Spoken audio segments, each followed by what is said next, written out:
મેં કહું તારું અન્ન ખાવું એ પણ પાપ છે, અને હું ત્યાંથી નીકળી ગયો.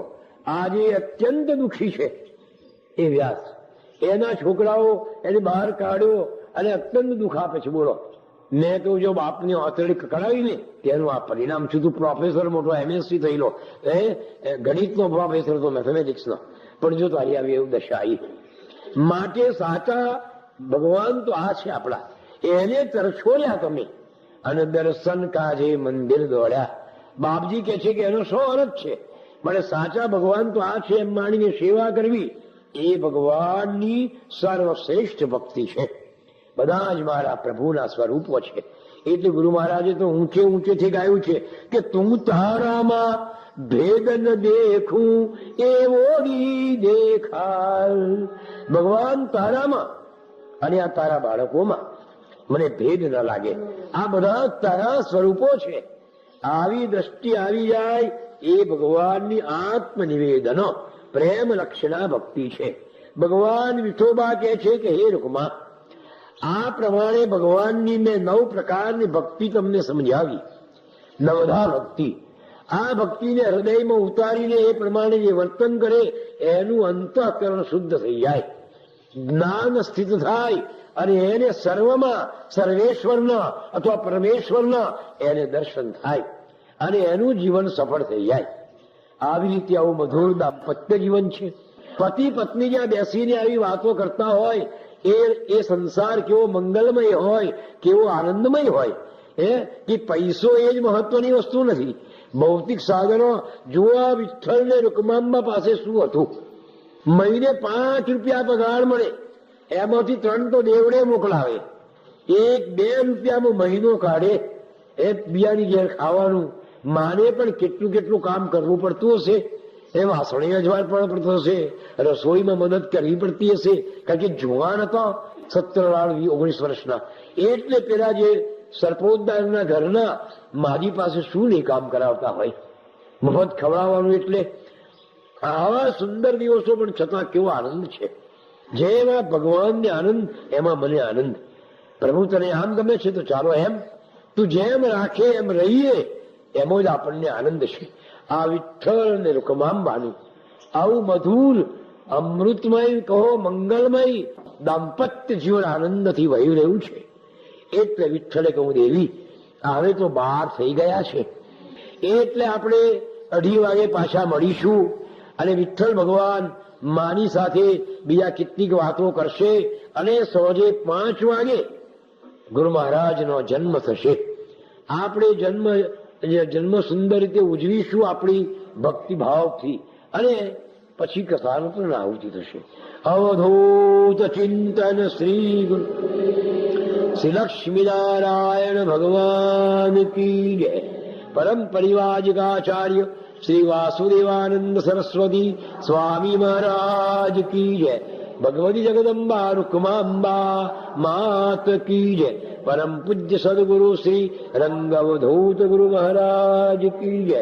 ગુરુદેવ દત્ત, ગુરુદેવ દત્ત, ગુરુદેવ દત્ત.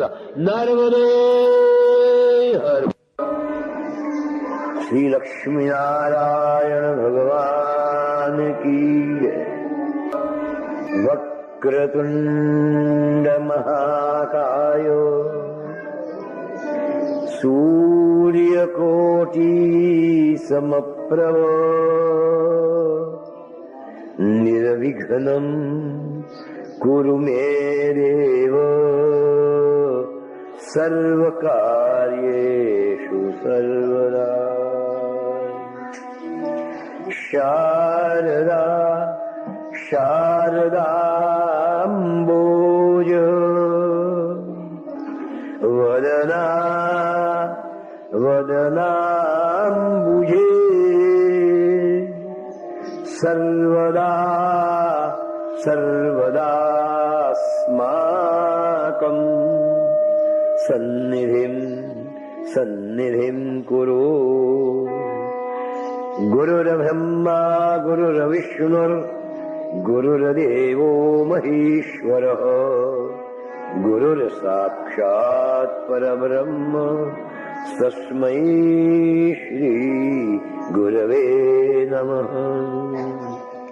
અજ્ઞાનતિમિરાંધસ્ય જ્ઞાનાંજન શલાકયા ચક્ષુરં મીલિતં યેન તસ્મૈ શ્રી ગુરવે નમઃ. બ્રહ્મૌજસા ભૂષિત ભવ્યભાલમ દિવ્યૌજસા દીપ્ત વિશાલ નેત્રમ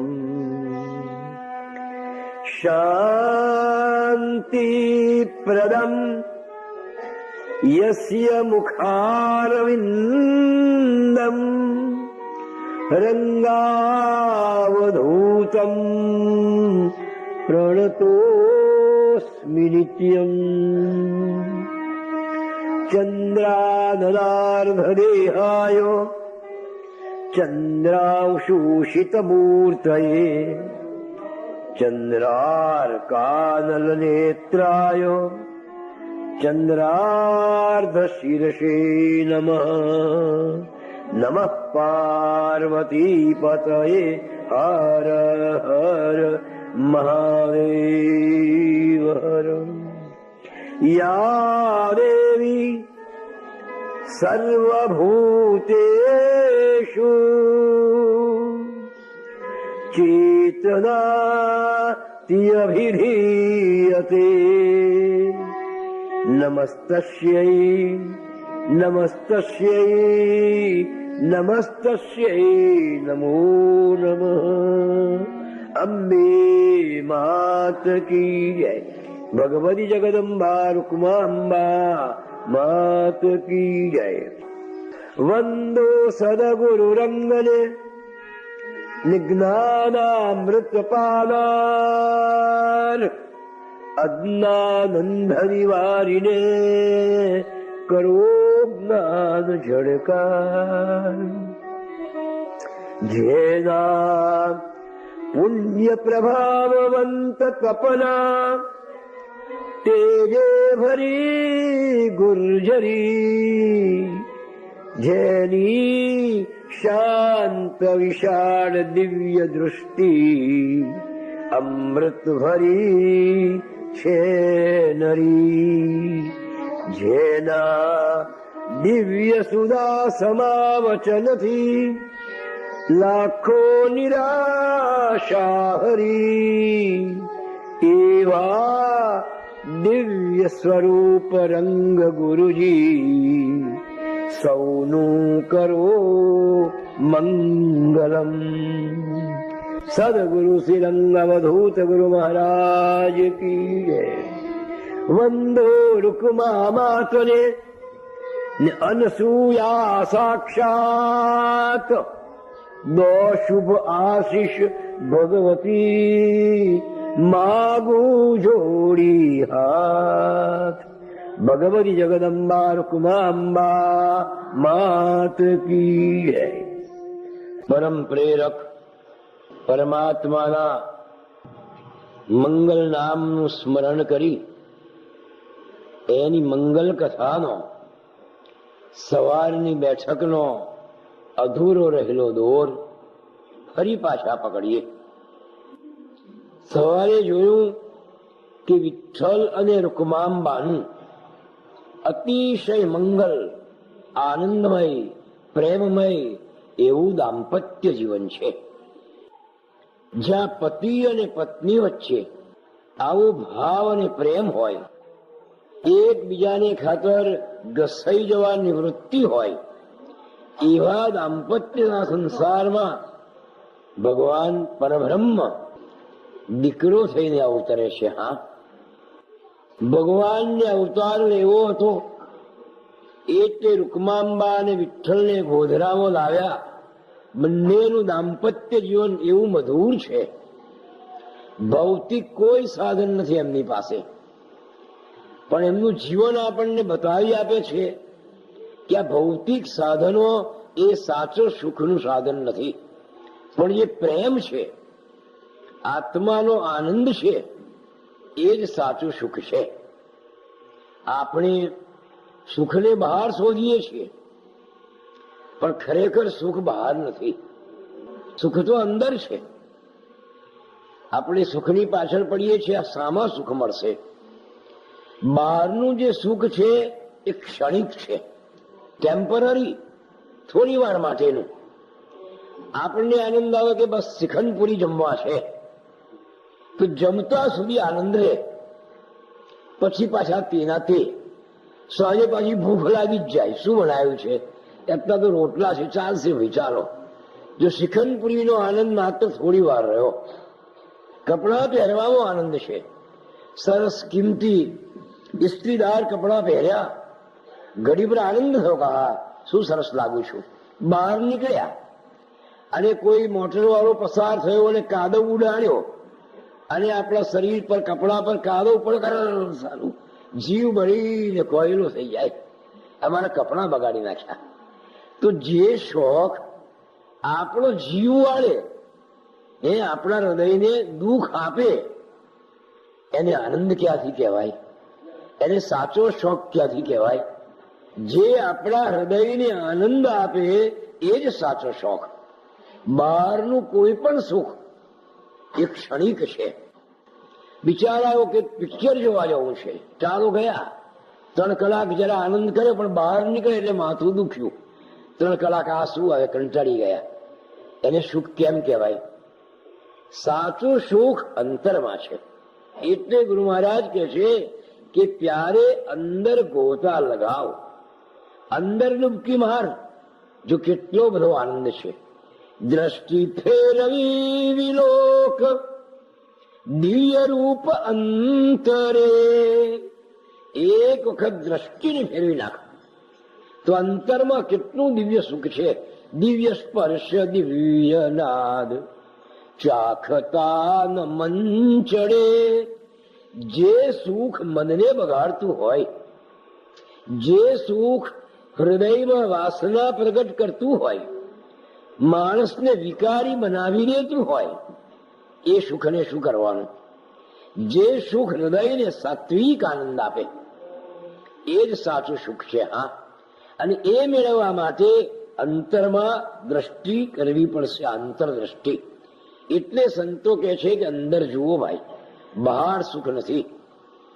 એક છોકરી હતી, અંધારા ઓરડામાં એક કપડાનું ફાટી ગયું હશે, એ સાધતી હતી. આમ સાધતા સાધતા દોરો ખૂટી ગયો હશે, એટલે આમ તોડવા ગઈ, દોરો તૂટી ગયો, એના હાથમાંથી સોય નીચે પડી ગઈ. હવે ત્યાં લીપણ હશે, એકાદ તિરાડ ચેડ પડી હશે, એમાં પેલી સોય ભળી ગઈ. પેલી છોકરી અંધારામાં બહુ ફાંફા માર્યા, પણ એને સોય જડી ના. દીકરીએ વિચાર કર્યો કે અંધારું છે ને એટલે સોય જડતી નથી, પણ બહાર આંગણામાં અજવાળું છે, તઈ સોય જડશે. લાઈ ત્યાં જઈને શોધું કે જ્યાં સોય પડી જ નથી. પેલી બહેન આંગણામાં આવી અને સોય શોધવા લાગી, પણ જ્યાં સોય પડી જ નથી ત્યાં એને ક્યાંથી જળવાની છે? એક ભાઈ પસાર થતા હતા, પેલી બહેનને શોધતી જોઈ પેલા ભાઈને લાગ્યું કે આ બિચારી બહેનનું કઈ ખોવાયું છે, લાવ એને મદદ કરું. કે બહેન શું ખોવાઈ ગયું છે, શું શોધો છો? કે ભાઈ મારી સોય પડી ગઈ છે. હા લાવો હું શોધવા લાગુ. ક્યાં પડી ગઈ? કે ભાઈ ઓરડામાં પડી ગઈ છે. બેન ખરા છે ને તમે? સોય પડી ગઈ છે ઓરડામાં અને શોધો છો આંગણામાં, પણ શું કરવું ભાઈ, ઓરડામાં અંધારું છે, એટલે મને કેવી રીતે મળે? અરે ભાઈ પણ અંધારું છે પણ ઓરડામાં જ સોય છે. હવે સોય જોઈતી હોય તો શું કરવું પડે? ઓરડામાં પ્રકાશ લઈ જવો પડે, ઓરડામાં ફાનસ અથવા તો બેટરી લઈ જવું પડે અને ત્યાં પ્રકાશ નાખીએ તો પેલી સોય જડે. આપણે બધા છોકરી જેવા છે. હા, જ્યાં સુખ નથી ત્યાં સુખ શોધીએ છીએ.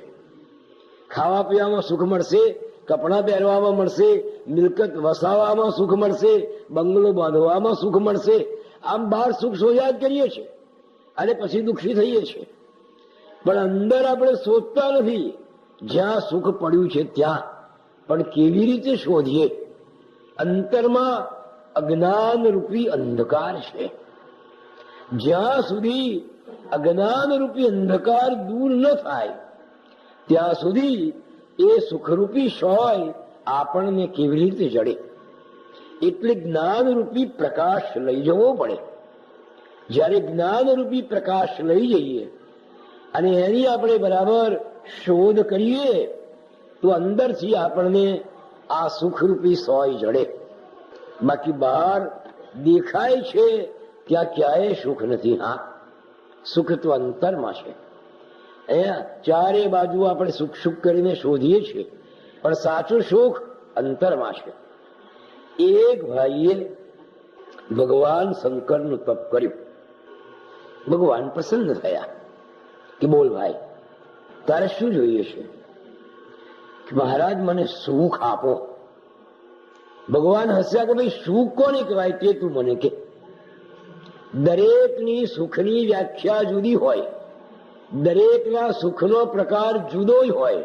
કોઈને ખાવા પીવામાં સુખનો મજા માણતી હોય, કોઈને હરવા ફરવામાં, કોઈને કપડા પહેરવામાં, કોઈને પ્રવાસ કરવામાં, કોઈને પૈસો ભેગો કરવામાં સુખ માનતો હોય. દરેકની સુખની વ્યાખ્યા જુદી હોય. ભગવાને કહ્યું એક કામ કર, મને સમજ પડતી નથી કે તારે સુખ એટલે શું. બાપજી મને સુખ આપો બસ. આ પણ સુખ કોને કહેવાય એ તું મને કે. જે તારું સુખ હોય એ બીજાનું દુઃખ પણ હોય. એમ કર તું આ જગતમાં બધે ફરી વળ અને તને જે સુખ દેખાય એ સુખ મારે તને આપવાનું છે. નક્કી કે હા, સંસારમાં ક્યાંય સુખ નથી. જોયું આ સંસારમાં દુઃખ દુઃખ ને દુઃખ, જમીએ ભોજન ભાવતા આખર ભૂખની ભૂખ. થોડી વાર સુખ લાગે પાછા સાંજે ભૂખની ભૂખ જ થઈ જાય. પેલો નીકળ્યો છે સંસારમાં સુખ શોધવા માટે. આપણે આગળ વાત આવી કે સુખ તો અંતરમાં છે, મનમાં છે. મન પ્રસાદ ચાહીએ. કેવલ કેવલ મનમાં આનંદ હોય તો જગત આપણને સુંદર દેખાય. અને મનમાં ક્લેશ હોય, મનમાં દુઃખ હોય તો જગત આપણને દુઃખી દેખાય. સુખ અને દુઃખ એ આપણી દ્રષ્ટિની વાત, આપણી દ્રષ્ટિ પર આધાર રાખે છે. ચાલો, પેલો તો સુખ શોધવા માટે નીકળ્યો. એક સરસ ગામમાં આવી ગયો. ગામની ભાગોળે મોટો બંગલો શેઠનો. એ બારણામાં પહોંચમાં કાર પડેલી, બધા નોકરો બે ચાર. શેઠ હિંડોળા પર જોડે છે કે હા આ સુખી છે. જોડે કેટલો મોટો બંગલો, કેવી કાર, કેટલું સાધન, નોકર ચાકરો. બસ બસ લાવતા શેઠ ને મળું. આવ્યા શેઠ પાસે. આવો. કેમ આવ્યા ભાઈ? કે મને ભગવાન પસંદ થયા છે અને સુખમાં માગવાનું કહ્યું છે. મને લાગ્યું કે તમે સુખી છો તો તમારું સુખ ભગવાન પાસે માગું. હું સુખી છું ને તમે દુઃખી છો? અલા મહારાજ, એટલો દુઃખી તો કોઈ નથી કે આટલો મોટો બંગલો છે, આટલા બધા પૈસા છે, નોકર ચાકર છે, કાર છે, રેફ્રિજરેટર છે. અરે ભાઈ શું નથી બાપુ, એ બધા મારા દુઃખનું કારણ છે. તું જાણે છે મારે ત્યાં આટલું બધું હોવા છતાંય એનો કોઈ વારસદાર નથી, મને સંતાન નથી, એટલે મને બહુ દુઃખ થાય છે. મારા પિતરાઈઓ જે મને વાંઝ્યો કે છે, મને ગાળો દે છે, મારે આ બધું એમને આપવાનું. એટલે આખો દિવસ મારો જીવ શેકાયા કરે છે. એવો ભગવાન આ કશું ના આપ્યું હોત તે મને, પણ એકાદ દીકરો આપ્યો હોત તો કેટલો આનંદ થાત. આટલા બધું આપ્યું પણ મને દીકરો નથી આપ્યો. આવા બધા મને, જેને મને નથી ગમતા, જેઓ મારી નિંદા કરે એ બધાના માલિક એવાય થઈ જશે, એ વાપરશે. આ વિચાર મારા હૃદયને શેકી નાખે છે દરરોજ. એ મારું સુખ ના માગીશ, હા બહુ દુઃખી થઈશ. ચાલ તારે બીજે ગામ જવું. બીજે ગયો તો આવો જ મોટો બંગલો અને પાછી કાર પડેલી અને સરસ બગીચો ને નોકર ને ચાકર ને. પેલા દ્વારપાળ ને પૂછ્યું કે શેઠને દીકરા છે? 4 દીકરા છે. બસ તારે વાંધો નહીં, તારે તો આ સુખી જશે ને. કારણ કે આ દીકરાનું દુઃખ હતું. પેલો આવ્યો શેઠ પાસે કે આવો ભાઈ, બોલો કેમ આવ્યા? કે બાપજી શેઠજી મને લાગ્યું કે ભગવાન મને પસંદ થયા છે, મને સુખ માગવાનું કરવું છે. મને લાગ્યું કે તમે સુખી છો, હું સુખી છું, તો તમને શું દુઃખ છે? મોટર છે, બંગલા છે, આટલા બધા નોકર ચાકર છે, આવી આવક છે, અને 4 તો દીકરા છે. એ જ મારા દુઃખનું કારણ બન્યું છે. દીકરા એ દીકરા નથી, મારા દુશ્મન છે પૂર્વજન્મના. ભગવાને મને વાંચ્યો રાખ્યો હોત તો બહુ સુખી હોતું. આ આપી દે મિલકત ધર્મદામાં. પણ આ 4 એવા નીકળ્યા છે કે હોજ પડતી નથી ને એમના નામની કોઈ પોક પાડતો આવતું નથી. કોઈ ખૂન કરીને આવે છે, કોઈ ગુનો કરીને આવે છે, કોઈ કઈ ખરાબ કામ કરીને આવે છે, કોઈ દારૂ પીને આવે છે. પણ હું તો એવો કંટાળી ગયો છે કે ભગવાન એના કરતા મને વાંચ્યો રાખ્યો હોત તો બહુ સારું હતું. ધર્માદા કરી દે મિલકત. પણ આ 4 તો મારા દુશ્મનો છે, માટે જોજે મારું સુખ માગતો. આ 4 છોકરાઓ મારા હૃદયને આખો દાડો બાળીને ખાક કરી નાખે છે. તમે સુખી નથી? તો કે ના ભાઈ. પેલાને વિચારા છોકરા વગરનોય દુખી અને છોકરા વાળોય દુખી. ઉતારી ત્રીજે ઘેર ગયો, એ પણ આવો શેઠ કે આવો, કે આવું છે શેઠ, તમારું સુખ મારું સુખ, મારા જેટલો કોઈ દુખી નથી. પણ તમારે છોકરાઓ કયા ગયા છે આટલું બધું? અરે ભાઈ પણ મને ડાયાબિટીસ છે, મને બ્લડ પ્રેશર છે, મને ફલાણું છે, ઠીકણું છે, ઉઠીને ઊભું થવાતું નથી. આટલા ઘેર રસોઈ બને છે જાત જાતની, પણ મારા કર્મમાં રોટલો જ છે. એના કરતો બન્યું ભગવાને મને આને આપ્યું હોત અને શરીર સાવ રાખ્યું હોત તો કેવું સુખ હતું. હું તો બહુ દુઃખી છું, જોજે મારું સુખ માગતો. કે ચાલો આ દુઃખી પાછો આગળ ગયો.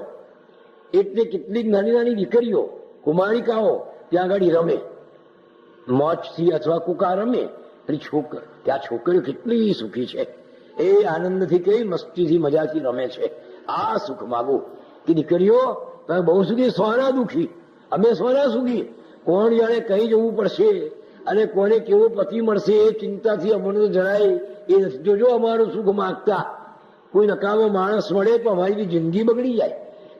એના કરતો આ દીકરીઓનો અવતાર જ ખોટો છે, માટે અમારું સુખ ના માગશો. ચાલો આ દુખી. આગળ ચાલો 2-4 છોકરાઓ વિદ્યાર્થીઓ દફતર ભરવીને એકબીજાના ખભા પર હાથ મૂકીને એ મસ્તી કરતા કરતા જાય છે. આ છોકરાઓ સુખી છે, એમનું સુખ માગું. એ બેટા ઉભારો. શું છે? તમે અરે હાના સુખી, અમે તો કંટાળી ગયા નિશાળથી ના માસ્તરોથી. એટલું લેસન આપે છે બધું, એના કરતા વહેલા મોટા થઈ જઈએ તો આ નિશાળના દુઃખમાંથી તો બચીએ. બહુ દુઃખી છે, હવે જોજો માગતા અમારું સુખ. કે આ બાળકો દુઃખી. એટલામાં 2-3 સાધુઓ વહેલા જાય, લાલ ટમેટા જેવા શરીર ભાઈ, અને જાય. બસ આ લોકો સુખી લાગે છે. મહારાજ ઉભારો. શું છે ભાઈ? કે તમે સુખી જાવ? 3 દાડાથી ખાવાનું નથી મળ્યું. લોકો એવા બગડી ગયા છે કે સારા આપતા જ નથી કશું આવે. જોજો બાબુ બાવા થતા અમે તો બહુ દુઃખી થયા છીએ. પેલો બધે ફરી વળે છે, બધી કેટલાક ક્ષેત્રોમાં. ભગવાનની પાસે આવો કે બોલ ભાઈ સુખ લાવ્યો? તો બાપજી કોઈ સુખી નથી. તારે ભાઈ તારા સુખ અને દુઃખનું કારણ તો તારું મન છે. મનથી માને તો તું સુખી અને મનથી માને તો તું દુઃખી. માટે સાચું સુખ તો આત્મામાં છે, અંતરમાં છે. પ્રભુએ જે ક્ષેત્રમાં મૂક્યા છે, જે કંઈ આપ્યું છે એનો સદુપયોગ કરી એનો આનંદ માણવો એ જ સુખ છે. વધારે પ્રાપ્તિ માટે જે નથી તે મેળવવા માટે વધારે આપણે દુઃખી ન થવું જોઈએ. સાચું સુખ તો અંતરમાં છે ભાઈ. પેલો ભગવાને કહ્યું કે મનથી માને તો સુખ અને મનથી માને તો દુઃખ. આપણે વાત ચાલે છે મધુર દાંપત્ય જીવનની. વિઠ્ઠલ અને રૂકમાંબા ભૌતિક રીતે જોઈએ તો એમની પાસે કશું નતું. પારકા ઘરમાં રહેવાનું, પારકાનું આપેલું અન્ન ખાવાનું, પૂજાનો ન એક વ્યવસાય કરવાનો, પણ બંનેનો આનંદ કેટલો હતો. એ દાંપત્ય જીવન આપણને સુંદર બોધ આપે છે કે ભૌતિક એ સાચું સુખ નથી, પણ જો પરસ્પર પ્રેમ છે, પરસ્પર એકબીજાને ખાતર ઘસાઈ જવાની વૃત્તિ છે, ત્યાં આનંદ છે. આવી રીતે વિઠ્ઠલજી મા રૂકમાંબાને સુંદર સંબોધ આપીને પોતાના મધુર દાંપત્ય જીવનનો આ પ્રવાહ વહેવડાવી રહ્યા છે. જો સંસાર એ તો પ્રભુની આપેલી ભેટ છે. હા, આ સંસારને વેડફી ન દેવાય. ભગવાને આપણને સંસાર આપ્યો છે તો એ સંસારને સ્વર્ગ બનાવી દો. સ્વર્ગ બનાવો નરક બનાવો આપણા જ હાથમાં છે. તેવું જીવન જીવો કે નાનકડું ઘર હોય, કશું ન હોય, છતાં પણ સ્વર્ગનો આનંદ મેળવી લઈએ. તો એ ક્યારે બને? પતિ પત્ની વચ્ચે આવો પરસ્પર જબરજસ્ત પ્રેમ હોય ત્યારે. જો અત્રિ અને અનસૂયા માતા બંનેનો કેવો પ્રેમ કે અત્રિ ઋષિ ઋગ્વેદનું પંચમ મંડળ લખી રહ્યા હતા. માં અનસૂયા એમની બાજુમાં બેસીને સેવા વૃત્તિ અથવા સેવા મુદ્રા, પતિની પાસે આવી રીતે સેવા મુદ્રામાં બેસવાનું, એ જે કઈ આજ્ઞા કરે એનું પાલન કરવાનું. માં બેઠા છે. આમ લખતા લખતા એ જમાનામાં કાગળ નહીં, પાંદડાના રસની સહી બનાવવાની અને ભોજપત્ર એક ઝાડની છાલ આવે છે, એ ભોજપત્ર ઉપર લખવાનું. એટલે ઋષિએ થોડા ભોજપત્ર ભેગા તો કરેલા, પણ વિચારોના પ્રવાહ એવા ઝડપી ચાલ્યા કે ભોજપત્ર ખલાસ થઈ ગયા. એટલે માં અનસૂયા નજીક બેઠા હતા. મગજમાં વિચારો આવ્યા તો લખવાની જરૂર હતી. એટલે કહું દેવી કે હા ભગવાન, એક ભોજપત્ર લઈ આવો. જોજો હા, જે શું બોલ્યા હતી ઋષિ, પક્ષીઓના આનંદમાં વિક્ષેપ ન પડે. જો આનું નામ સંત. મારા કાર્યથી, મારા હલનચલનથી, મારા બોલવાથી, મારા હરવા ફરવાથી, મારા કોઈ પણ કામથી બીજાનું હૃદય દુભાય, બીજાને દુઃખ થાય એવું એક પણ વર્તન કરાય નહીં. આપણને સુખમાં બેઠા હોઈએ કેટલાક તો જોડે, તો એવી રીતે બેસે કે જોડે વાળો કંટાળી જાય કે કુણીઓ મારે ને કે આમ કરે ને તેમ કરે ને. પણ વર્તન એવું રાખો કે આપણા વર્તનથી, આપણા બોલવાથી, આપણા ચાલવાથી કોઈના હૃદય જરાય ન દુભાય. વાણી પણ એવી બોલીએ કે બીજાને આનંદ આવે. બેના હૃદયને તીરની માફક વાગે એવા શબ્દો ન બોલાય. આવી રીતે આ સંત છે. પક્ષીઓનો પણ વિચાર કરે છે, મૂંગા પ્રાણીઓનો, પક્ષીઓનો પણ વિચાર કરે છે. આપણે તો આપણા હાથમાં એક બંદૂક આવી, અથવા એવો તો આ ટેટો અથવા એવો ફટાકડો આવ્યો, આપણે આનંદ લૂંટવો છે. આપણે આપણા જ આનંદનો વિચાર કર્યો છે. વૃક્ષની નીચે જઈને આપણે એટમ બમ ફોડ્યો. એ વૃક્ષની પર કેટલાય પક્ષીઓ બેઠા હોય. કોઈ માળામાં ચાંચમાં ચાંચ પરોવીને વાત કરતા હોય, કોઈ પોતાના બચ્ચાને ખવાડતા હોય, કોઈ બિચારું આંખો નીચેની નિંદર લેતું હોય. એવા પક્ષીઓ આરામથી બેઠા હોય અને નીચે જઈને મોટો ધડાકો કર્યો આપણે, ફર પક્ષીઓ ફર ઉડી જાય. આપણને આનંદ થાય, કેવી મજા આવી ગઈ. પણ પક્ષીઓના દિલને કેટલું દુઃખ થાય. જો અતિ ઋષિ કેવા છે, આપણા વર્તનથી પશુ પક્ષીને પણ દુઃખ ન થવું જોઈએ. માટે ત્યારે આપણે સાચા સંત કહેવાઈએ. એ આ સંતોનું લક્ષણ છે. સંત એવા સરળ હોય કે બીજાને જરાય તકલીફ ન આપે, બીજાને જરાય દુઃખ ન આપે. જો થોમસ હાર્ડી કરીને એક બહુ સારો કવિ થઈ ગયો અંગ્રેજ, એને એક નાનકડું પણ સુંદર કાવ્ય લખ્યું છે, એ બર્ડ એન્ડ એ બેબી. કાવ્યનું નામ એવું છે કે એક પક્ષી અને એક બાળકી. હવે કાવ્ય કેવું છે કે નદી વહી રહી છે, નદીના કિનારે એક ભેખડ છે, એ ભેખડ પર એક બેન, એક નાની બાળકી બેઠી છે, અને નદીના બિલકુલ કિનારે એક પક્ષી છે. પેલું પક્ષી નદીના પાણીમાં ચાંચ બોરે છે, પછી આમ જુએ છે, ફરી પાછું ચાંચ બોરે છે, આમ જુએ છે. બધી બાળકી જોયા કરે છે. એ વખતે એક ભયંકર શિકારી કૂતરો આવ્યો અને દોડતો કૂતરો આવ્યો, પેલા નદીના પાણીમાં થઈને સડસડાટ ચાલ્યો ગયો. એને પાણી ઉડાડ્યું. એ પાણી પેલા પક્ષી ઉપર પડ્યું. પક્ષીએ પાંખો હલાવી અને પાણી બધું ઉડાડી દીધું, કાઢી નાખ્યું. અને ફરી પાછું આમ ચાંચ મૂકી, પાછી પાણીમાં બોરી, આમ તેમ આમ મજાથી જોવા લાગ્યું. પેલી બાળકી જોયા કરે છે. થોડી વાર થઈ, એક ભયંકર આખલો આવ્યો. પેલો આખલો દોડતો આવ્યો અને નદીની પાર જતા એને પણ પાણી ઉડાડ્યું, પેલા પક્ષી ઉપર પાણી પડ્યું, પક્ષીએ પાણી ખંખેરી નાખ્યું. ઉડી ના ગયું, બેસી જયું અને પેલી પાણીની ચાંચ બોરી પછી આમ આમ આમ જોવા લાગ્યું. પેલી બાળકી જોયા કરે છે. થોડી વાર થઈ અને કવિ કે છે ધેન કમ્સ એ જેન્ટલમેન. પછી એક સદગ્રસ્ત આવે છે ભાઈ, અટાયર્ડ. એને કેવી રીતે હન્ટિંગ ડ્રેસ, એને શિકારી કપડો પહેર્યો છે, એના હાથમાં બંદૂક છે. પડેથી પક્ષી એને જોયો અને પક્ષી ઉડી ગયું. બાળકી વિચાર કરતી બેસી રહી. બસ આટલું જ કાર્ય છે.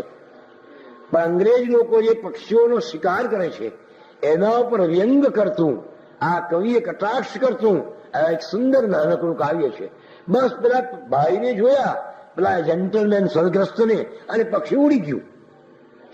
એટલે એ બાળકી વિચારમાં પડી ગઈ કે આ પેલા ભયંકર શિકારી કૂતરો આવ્યો તોય ના ઉડી ગયું, પેલો આખલો આવ્યો તોય ના ઉડી ગયું, અને માણસને જોતા જ ઉડી ગયું. એટલે પક્ષીની દ્રષ્ટિએ માણસ પેલા આખલા અને કૂતરા કરતા ખરાબ છે, કારણ કે એનો શિકાર કરે છે. કોઈ દિવસ મૂગા પ્રાણીનો આપણે વિચાર કર્યો છે? ભગવાને એને વાણી આપી નથી, પણ કોઈ બળદને બોલાવીને ભગવાન એને વાચા આપે અને આપણે એને અભિપ્રાય પૂછીએ કે ભાઈ માણસ કેવો, માં નકામો, આ મારા નાકમાં નાથ ગાળી દે છે, મારી પાસે ગાડું ખેંચાવે છે, મારી પાસે ખેતર છેડાવે છે, કેટલું કામ કરાવે છે, અને ન ચાલુ તો પરણા ઘોચે છે. બહુ નકામો માણસ. ઘોડાને પૂછીએ, ઘોડાને વાચે આવે પૂછીએ કે માણસ કેવો? રે માં નકામો, મારા મોઢામાં લગામ ગાળી દે છે, મારા પર સ્વારી કરે છે, મને પછી ગાડી ખેંચાવે છે. પ્રાણીઓ આપણે માટે સારો અભિપ્રાય આપે જ ના, કારણ કે આપણે એમને બહુ દુઃખ આપીએ છીએ. એમની સ્વતંત્રતા, એમનો આનંદ આપણે લૂંટી લઈએ છીએ. સંતો નાનકડા પ્રાણીઓનો પણ વિચાર કરે છે. હા, સ્વામી મહારાજના જીવનમાં આવે છે કે વાસુદેવાનંદ સરસ્વતી સ્વામી મહારાજે મંત્રો સિદ્ધ કર્યા હતા. નાનકડા બાળક છે, 7-8 વર્ષના. મિત્રો સાથે ગામની ભાગોળે જંગલ, એ તો મહારાષ્ટ્ર છે એટલે પહાડી પ્રદેશ, એટલે જંગલમાં ફરવા ગયા. એક મોટો નાગ જોયો. સ્વામીજીને આ નાનકડા વાસુદેવે મંત્ર સિદ્ધિ પ્રાપ્ત કરી હતી, એટલે એવા મંત્ર મારી અને આમ કુંડાળું કર્યું ને તો નાગ શાંત થઈ ગયો. જવાઈના બહાર બંધ થઈ ગયો મંત્રથી, આમ શ્રી ગયો. બધા છોકરા હસ્યા. બધા છોકરા એને પથ્થર મારવા મળ્યા, કેટલાક આમ હેરાન કર્યો, તો આ છોકરા હશે. ઘેર આવ્યા અને વાસુદેવ સુતા. જો 8 વર્ષનો છોકરો, એને વિચારાવો કે મેં આ સારું કર્યું. એક પ્રાણી પોતાના રાજ્યમાં જંગલમાં, ત્યાં પણ મેં એને સુખી ના રહેવા દીધો. શું એને જંગલમાં મુક્તપણે મહાલવાનો એનો હક નથી? મંત્રનો આ અર્થ છે, મંત્રનો આ ઉપયોગ થાય, બીજાને હેરાન કરવાનો. જે સિદ્ધિ બીજાને નુકસાન કરતી હોય, જે સિદ્ધિ બીજાઓને દુઃખ આપતી હોય, એ સિદ્ધિ પ્રાપ્ત કર્યાનો શું અર્થ છે? અરે મેં આ શું કરી નાખ્યું? એમ વાસુદેવને દુઃખ થયું. વહેલા સવારમાં ઉઠીને પેલા બધું બનેલા નાગને છોડાયો અને છૂટો કર્યો, તારે એમને શાંતિ થઈ. એટલે આ જે મૂંગા પ્રાણીઓ છે એના પર આવી આપણી શક્તિનો દુરુપયોગ કરીએ એ બરાબર નથી. કલાપી ગાય છે ને કે દુઃખી છું કે કુદરત તના સામ્યનું ભાન ભૂલી, રે સત્તા તમ પર જનો ભોગવે ક્રૂર આવી. લોકો તમારા પર કેવી સત્તા ભોગવે છે એ જોઈને કવિના હૃદયને દુઃખ થાય છે. આ કલાપીએ ગાયું છે. ચાલો, ભગવાન અત્રી શું કે છે કે દેવી જોજો, હા, પક્ષીના આનંદમાં વિક્ષેપ ન પડે. આનું નામ સંત. પોતાના હલનચલનથી, પોતાના બોલવાથી, પોતાના કોઈ પણ કાર્યથી બીજો હેરાન ન થાય એવી દ્રષ્ટિ જેનામાં હોય એને સંત કહેવાય. હા, એટલે તો સંત પરમ હિતકારી, એ બધાનું કલ્યાણ જ કરે, કોઈને હેરાન ના કરે. આવા સરળ હૃદયના એ સંતો હોય. માએ કહ્યું ભલે ભગવાન, હવે માનવને જોઈને પક્ષીઓ તો ઉડી જાય. આપણે એવી બધી બહાદુરી કરી છે કે પક્ષીઓને આપણામાં વિશ્વાસ નથી. એ આવે જ ના આપણી પાસે, કારણ કે એને ધાક લાગે છે.